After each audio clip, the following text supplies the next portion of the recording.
नमस्कार, स्वागत करता हूं एक बार फिर से। और आज जिस विषय को लेके आपके सम्मुख आए हुए हैं वो है जो अपने 12 लग्नों की चर्चा आप सभी के सम्मुख निरंतर चल रहा है। तो आज बारी है मिथुन लग्न की। मिथुन लग्न का स्वामी बुध है और इसका तत्व वायु है।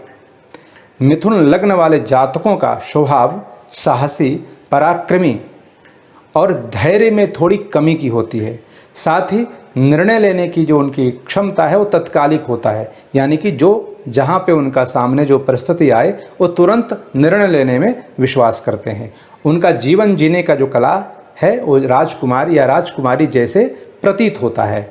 वो बुद्धिमान, मिलनसार के साथ साथ वाचाल शक्ति उनके अंदर जबरदस्त होती है। बोलने की कला के कारण वो लोगों में अपना छाप को छोड़ते हैं। मिथुन लग्न वालों में थोड़ा स्त्री कारक गुण भी होता है, यानी कि उसके अंदर कहीं न कहीं भावना हो या और इस तरह का स्त्री कारक जो गुण है वो मिथुन लग्न वाले में मौजूद होता है। मिथुन लग्न वाले अपना काम दूसरों से कराने में विश्वास करते हैं, यानी कि अपना कार्य वो हमेशा दूसरों से ही कराना चाहते हैं। और स्वयं या तो राजकुमार जैसे आदेश देने की स्वभाव हो या फिर आदेश का पालन करवाने में उसके ऊपर अपनी क्षमता को दिखाने या प्रदर्शन करने में उनका विशेष रुचि होती है। अब आते हैं कारक, अकारक और तटस्थ ग्रहों की। मिथुन लग्न में सर्वाधिक कारक ग्रह शनि है। शनि मूल त्रिकोण में होके भाग्य का स्वामी होके है और शुक्र है सर्वाधिक कारक ग्रह।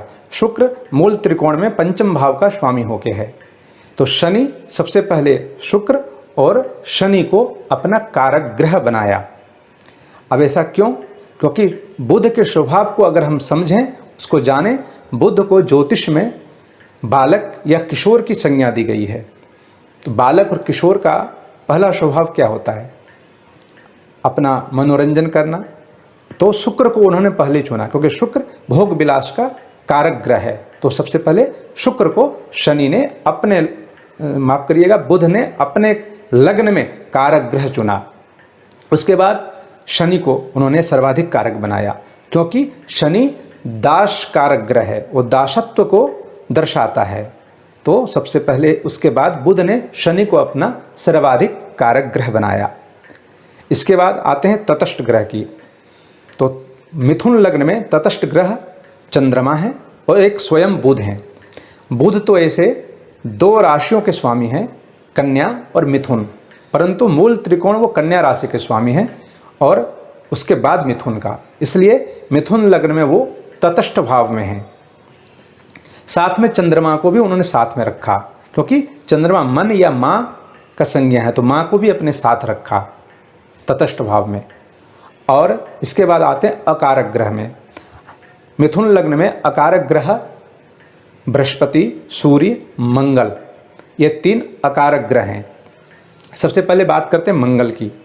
तो मंगल मिथुन लग्न में षष्ठ भाव का स्वामी होके है। तो मंगल को उन्होंने अकारक बनाया बुध ने। क्यों? क्योंकि मंगल जो होता है वो दूसरों से काम कराता है, काम करता नहीं। वो ज़्यादातर मंगल जो है प्रभावशाली ग्रह है, पराक्रमी ग्रह है। तो अगर बुध उसको कारक बना देता तो इसको बुध को काम करने पड़ते।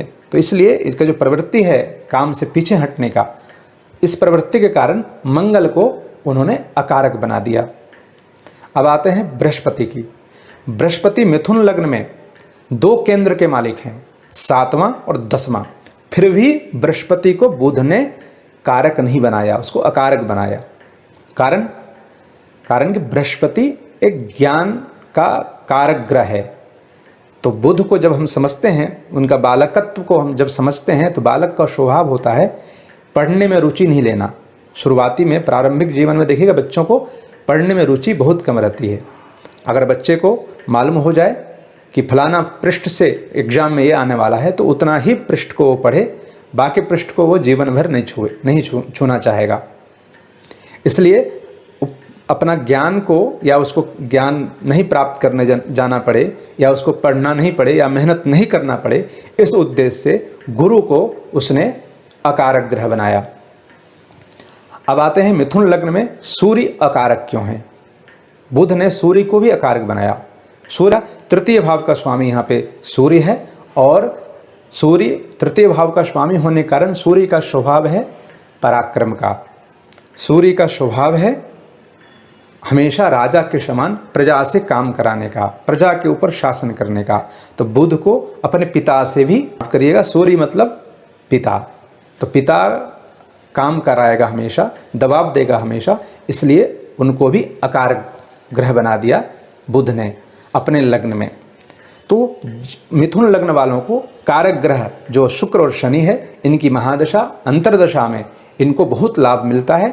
और इस दौरान अगर कुंडली में कुछ नकारात्मक जगह पे भी या नकारात्मक ग्रह के साथ भी शुक्र और शनि बैठा हो तो इसका रत्न या इसका किसी प्रकार का उपाय बहुत ही कारगर सिद्ध होता है।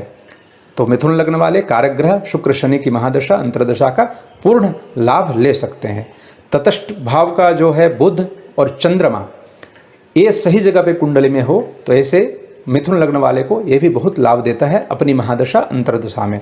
परंतु इसका गलत जगह पे ये कुंडली में रहे या गलत ग्रह के साथ में रहे तो ये नुकसान भी कर सकता है, क्योंकि तटस्थ है, बीच में है, एक पल्ला इधर या एक उधर, दोनों में कहीं भी जा सकता है। तो ये इसका उपाय किया जा सकता है, इसका रत्न धारण किया जा सकता है और इसका लाभ लिया जा सकता है। लेकिन अकारक ग्रह में विशेष ध्यान देने वाली बात यह है कि अकारक ग्रह की महादशा जो कि मिथुन लग्न में मंगल, बृहस्पति और सूर्य हैं, इन तीनों की महादशा अंतर्दशा में व्यक्ति को बहुत सावधानी रखना चाहिए।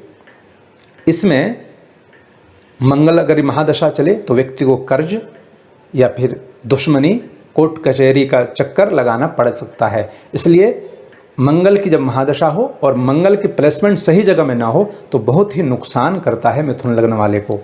बृहस्पति का इसी प्रकार से है, अगर बृहस्पति की महादशा रहे और बृहस्पति का सही प्लेसमेंट नहीं रहे, सही स्थान में नहीं रहे तो बृहस्पति आपको आर्थिक तौर पे, मानसिक तौर पे बहुत परेशान कर सकता है। सूर्य भी उसी प्रकार से है। मिथुन लग्न में सूर्य की महादशा अंतर्दशा भी हानिकारक है। ये आपको ओवर कॉन्फिडेंस बना सकता है और ये हर जगह वाद विवाद की स्थिति पैदा कर सकता है। इसलिए इसमें भी सावधानी बरतनी चाहिए मिथुन लग्न वाले को जब सूर्य की महादशा अंतर्दशा आवे। तो मिथुन लग्न वाले का कारक अकारक का ग्रह का विश्लेषण यहीं समाप्त होता है। अगली बार फिर उपस्थित होंगे कर्क लग्न वालों के लिए लेकर के। तब तक के लिए नमस्कार।